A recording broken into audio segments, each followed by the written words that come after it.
Jay's Custom Creations is sponsored by Bits and Bits. Use the code JBates to save 10% off your next router bit or CNC bit purchase at bitsbits.com. This video is also sponsored by me. I've got a bunch of merch offerings, some random merch available, t-shirts, hoodies, even have a bunch of fun coffee mugs that you can pick up. Anyway, if you're interested in some merch and supporting what I do, I'll have a link in the description below, and I appreciate it. Let's get to the video. Hey folks, how you doing? Hope you're all having a great day today. In my recent shop tour video, I said two things that I want to elaborate on here today, and then I'll cover all of my dust collection systems, talk about what I did like and what I don't like, and we'll get through all that. So a lot of information, hopefully, in this video. In this shop tour video, I said two things. Number one, I wanted to move this dust collection drop that contains my floor sweep to the corner. The reason being is I don't use this primarily with a broom. Sometimes, but not primarily with a broom. If you use just a broom, put your floor sweep anywhere. It's going to be convenient, and use it. But for me, I use compressed air and sometimes a leaf blower to blow everything into this general area of the shop. And what happens is it overshoots the floor sweep, and now underneath my CNC machine is just mounds of dust, right? So it makes sense to move it into the corner. If you have a floor sweep in a corner, then you can just push all of the dust to those two adjacent walls and then funnel it into one location. It should be a much more efficient cleanup process. Much more efficient, much more convenient as well. And remember, if it's not convenient, you're less likely to use it or do it. If it's a task or if it's an item, you're less likely to use it. So make things convenient if you want to actually do them or use them. So I had to order some more pipe, which brings me to my second thing to reference back to the shop tour video, and that is I misspoke big time about the source to get relatively inexpensive ducting compared to NordFab. So this stuff right here that I currently have in the shop is all NordFab. I bought this, and it's kind of like the best you can buy as far as ducting goes. It snaps together so you can easily move it, and it's made out of metal, so it's basically a lifetime product. The problem is it's expensive. There's no way around it. It's just an expensive product. In that video, I completely misspoke, and I said that there's an alternative that's much less expensive, and it's called California Air Systems. That's wrong. It's not California, it's Carolina. Easy mix-up, but I probably misled a lot of people because I got emails and a bunch of comments saying that that's wrong. So it's Carolina Air Systems is the place that in that video I was trying to push people to because much less cost. Well, I reached out to Carolina Air Systems trying to get a quote and never heard anything back. So I shopped around to many other places and found another one called I believe it's usducting.com or usduct.com. I'll put it on the screen. And they replied with a quote that was much less than the NordFab pricing that I'm typically used to, because the NordFab pricing you just buy on a catalog. You don't have to get a price quote for your items. So it's much less expensive. I went ahead and purchased it. I got another 6-foot or 5-foot section of pipe, a expansion nipple, that's a funny word, and a 45-degree elbow, which is a much longer gradual radius than the NordFab one. So that's pretty cool to see. Blast gate and some clamps. I got everything that I need to move it over there. Before I do that, I want to briefly run through all of my previous dust collection systems and talk about what I liked, what I didn't like, and why I moved on. My daughter's at the door. Let me restart this.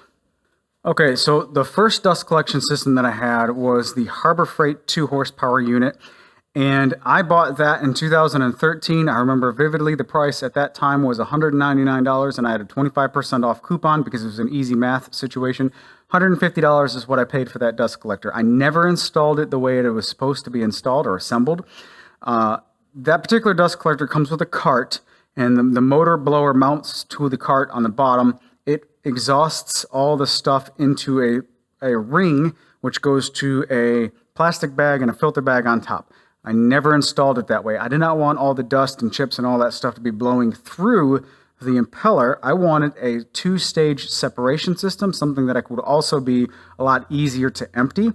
And what are my options? Well, at that time, it was before the plastic formed cyclones that you can buy now for smaller stuff that fit like right on top of trash cans. So before all that stuff became manufactured and readily available. So, I think so anyway, maybe I just didn't find them. So my options were to either build my own cyclone like Ronald Walters, his wonderful YouTube channel for an engineering type mindset. He made his cyclone separators out of segments of wood basically. And that was too much work for me at that time in my woodworking life. So that or the other two-stage separation system that's relatively easy to implement is a Thien baffle. And that's what I built. So I took the ring, the green ring that basically collects all the dust, and I used that as my air intake for all the dirty air. And I built a platform on top, platform on bottom. The top platform had the blower motor mount right on top of it. And on the bottom was the Thien baffle that sat on top of a trash can. So I'm taking this system and making it much more compact and efficient. And then also, I did not have a filter on the exhaust. I just blew the exhaust air right out the window in my apartment wood shop. Put a little piece of plywood in the window, cut a hole in it, stuck that hose out the side, and it was just like a 4 or 5 foot section of that hose that just pointed right to the ground, about this far off the ground, and it just blew the dust right on the ground. I walked outside occasionally after a bunch of use, and there's just a little bit of light dusting on top of the grass, nothing major. And it was also, the back of the apartment was pushed up against the tree line, so nobody was back there anyway. It's not like I'm fogging out my neighbors or anything like that. It was a pretty efficient setup. What that does also is if you cover the exhaust on your vehicle, it'll, in a sense, slow down the engine. Your engine needs to breathe. It needs a lot of fresh air in and needs to get that air out. Same with the dust collection system. If you put filters on the exhaust, no matter what, you're going to decrease its performance. Taking the filters off, no matter what, should increase the performance of the dust collection system. Same with the intake. If you have extremely long runs, you're going to decrease the performance where you need it. If you have smaller runs and everything's more compact, it's going to increase performance. So my thought with that particular setup was separation, but also compact and efficient. And it worked really, really good. I thought I had really, really good suction. And I'm saying I thought because I've never took measurements. But I thought I had really, really good performance at all of my tools. And I really liked that setup. It was pretty decent setup for the living room and kitchen basically of my shop. It was a three bedroom apartment shop that I had working maintenance at an apartment complex. So I think it fit that space quite well. Something that I have now would be insanely overkill for that space. We moved from there to a 2-car garage, house with a 2-car garage, and at that point, I'm a new homeowner. I don't know the long-term plan with this particular house. My wife was in the military at the time. I didn't want to make any major changes to the garage specific to my situation that wouldn't apply to the next person who may own that house. So I didn't want to cut a hole in the wall for exhausting that air out. I did not have a filtration system to exhaust the air back into the shop. And at that time, I did not have the climate control in that shop. So basically, I just opened the garage door and pushed the dust collector around the corner and stuck the hose away from the shop around the corner. And I used that for a little bit. But then I realized that Mississippi humidity is absolutely brutal. And working in my garage with the garage door open, as I'm working, I'm just draining sweat on all of my stuff. I need to do some climate control in there. So put the mini split in, and at that point, I'm not opening the garage door for dust collection. So what do? I upgraded my dust collector to a Grizzly HEPA filtration cyclone system, little cart situation. And I believe that all worked out quite well. I didn't have many performance issues with that one. Other than the longer runs in that shop, the suction kind of dropped a little bit. And also, my biggest complaint was the miter saw station, if I'm not mistaken, was the furthest run. And I only had a 4-inch port on the back of the dust collection box around my miter saw. I didn't really have any baffles on the front. And for that, it kind of felt like the dust collection was basically collecting everything that fell in the back, but it wasn't powerful enough to suck the dust in. So it was still spraying out everywhere else. Had a few things like that to where it's just kind of like, man. And then also I had sinus infection after sinus infection after sinus infection, so much that I eventually went and had my nose looked at, and I ended up having to have nose surgery. One side was completely blocked up with a bone spur and all kinds of other stuff. So putting a little bit more emphasis in my health and breathing easier, I thought I'd like to upgrade to a dust collector that has way more CFM and just moves a lot of dust and should be a better long-term solution. So from the Grizzly unit, I upgraded to the big Clearview Cyclone, and wow, what a drastic upgrade. Again, I did not take actual measurements of airflow with each individual unit. I'm just speaking from experience. You're used to one thing, and then you get something different, and whoa, what a drastic improvement. So I got the big Clearview Cyclone, and I switched out from all of my runs being 4-inch PVC to 6-inch PVC. And each one of the 6-inch components, I had 6-inch blast gates if I'm not mistaken, and every one of those controlled either a 6-inch diameter tool connection or 2 4-inch ports. Because cyclones work with centrifugal force. If you have a big dust collection system like I have now, or the Clearview that I had previously, and if you have something big like that and you're only opening one 4-inch port, well, you're decreasing you may have increased the static pressure right there, but you're going to decrease the amount of total airflow through the system. And if you're decreasing the amount of airflow in the cyclone, you're decreasing the centrifugal force and therefore decreasing the separation, right? That's the way it works in my mind anyway. So 2 4-inch ports or 1 6-inch at a minimum, open at all times. And that system worked really, really good. I like to move the shop around to figure out the best layout and all that stuff's necessary. Moving PVC in and out of fittings is just a huge pain in the butt. So I didn't like the PVC aspect of it. It worked just fine. And the whole myth about grounding your PVC system and static and all that stuff, that's only for comfort. If you're getting zapped, try grounding, because you physically cannot ground PVC. But try adding some ground if that's a discomfort situation. Otherwise, you've got nothing to worry about. The whole blowing up of PVC dust collection systems is completely proven false. I think it was the woodnerd.com or the woodnerd something or other had a really long, detailed scientific article about how much it is a myth or the reasons why and explaining why it's a myth. I don't know if I can find that article online anymore. I think it was a hosting provider issue. I can't reference that anymore. I wish I would have saved the HTML version of it. Anyway, basically, in order for you to get a spark and enough dust explosion to cause an explosion, you have to remove something like 1 board feet of dust every 10-15 seconds, something like that. Basically, the amount of dust necessary is way greater than what any one of us can create in our home shops. Maybe if you have a big industrial type shop with 5-10 tools running at the same time producing stuff, maybe at that point you might create a spark situation, but not in our home shops. So anyway, PVC was working fine. It's just cumbersome to use and manipulate and all that stuff. So then I moved to this particular shop, and I thought, you know what? I want to set this is the best shop I'll ever have, I think, and I want to set it up forever, and I want to make it convenient to move stuff around and shift stuff around. So that's where I switched the piping to this Nordfab, but also I switched the dust collection unit mildly, kinda.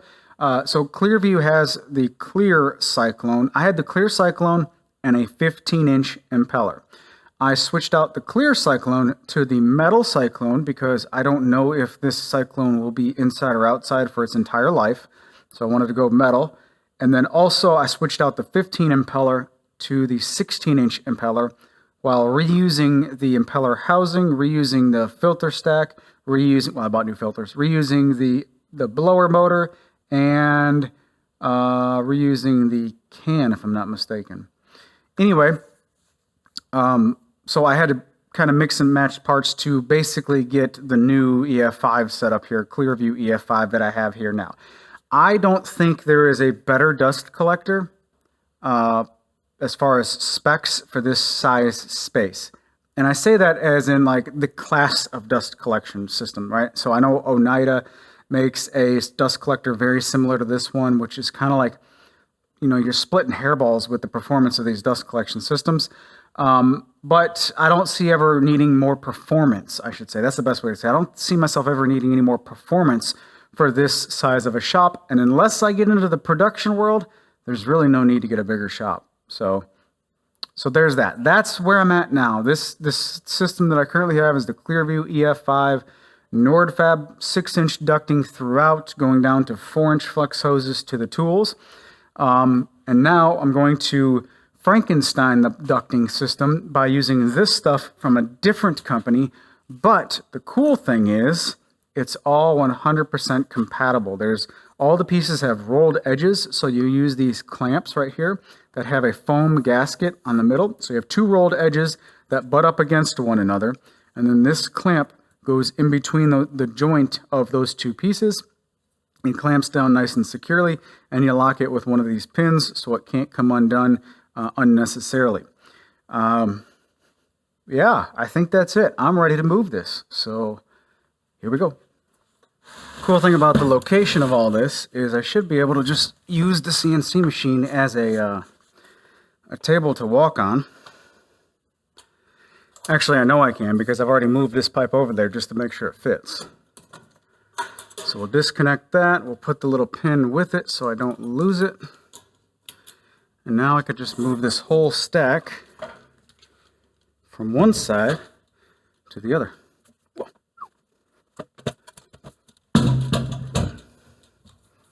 Oh yeah, fits like a glove. Fits like a glove. Don't fall. Don't fall. 45-degree pipe can be added, or fitting, 45-degree fitting. This blast gate's going to go right about here with the gate going into the center section of this Y area.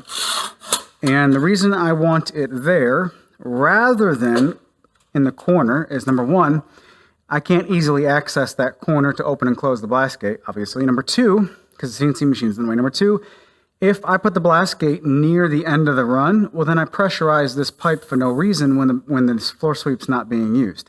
Putting it up here eliminates all of this piping from the pressure of the unit, and therefore, not a waste of energy.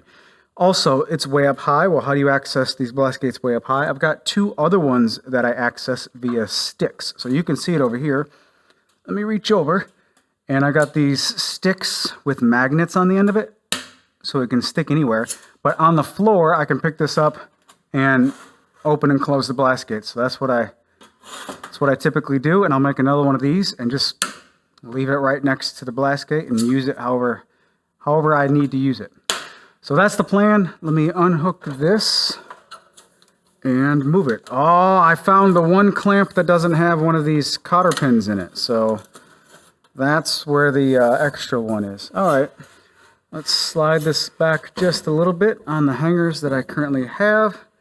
This looks like it should still fit. I hope so anyway. What happens if I let go? Is it going to fall? It is going to fall, but I think gravity's going to stop it right there. So don't breathe heavy. You stay. Everything's okay. Everything's okay. Let me get this one installed.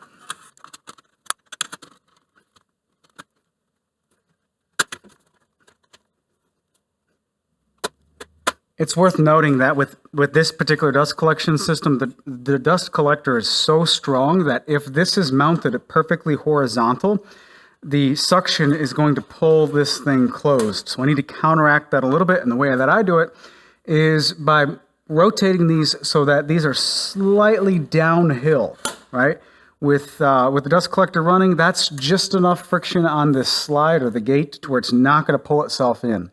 And of course, if you mount them perfectly vertical, then it's going to either stay open or stay closed. So just a little bit on the downhill slope for this. And of course, the stick from the floor is the jointer in the way. Whoops.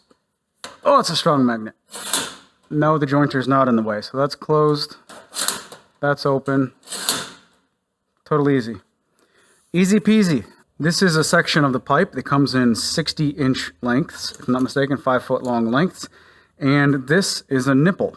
Unlike with men, we know the purpose of this nipple, and that is to extend the pipes. So Basically, this is a cut system. You can cut this to any length that you want, and once you cut it, you remove this rolled edge, which is necessary for these two to fit up against each other and this clamp to hold the two together. So the edge, this rolled edge is necessary. So if you cut it away, well, how does it work? Well, if you cut it away, then this pipe fits inside this nipple, and then you roll this rubber O-ring right here. You roll it onto the pipe that does not have the rolled edge, and then at that point, you're basically left with a rolled edge on the nipple and a rubber gasket O-ring on the pipe. And that's enough for these clamps to grab a hold of and create a nice airtight seal. In this case, I don't think I need to, actually, I know I'm not going to cut this pipe at all. I just bought this because I think these two added together, just disregarding this ring completely, this O-ring, is enough to bridge the gap. I think it's going to be perfect. We'll find out. I'm going to try and do this side first while supporting the pipe.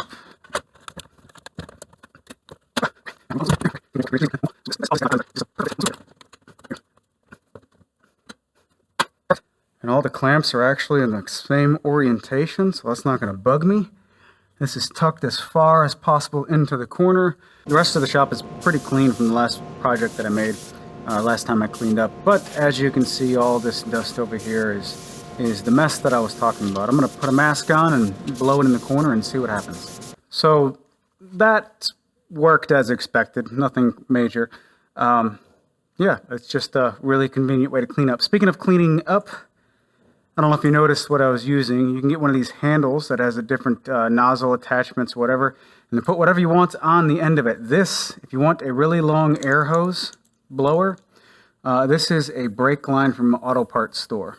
And they fit pretty well with the handles that you can get with most all blower, little blower kits, you know. This one did anyway. Don't hold me to that. So take your blower to the auto parts store and make sure it fits before you buy it. Anyway, that's it for today. I had to get that done, wanted to get that done, and hopefully the glimpse into all my previous systems was at least a little helpful. You guys take care, have a great day, and I'll talk to you in the next video.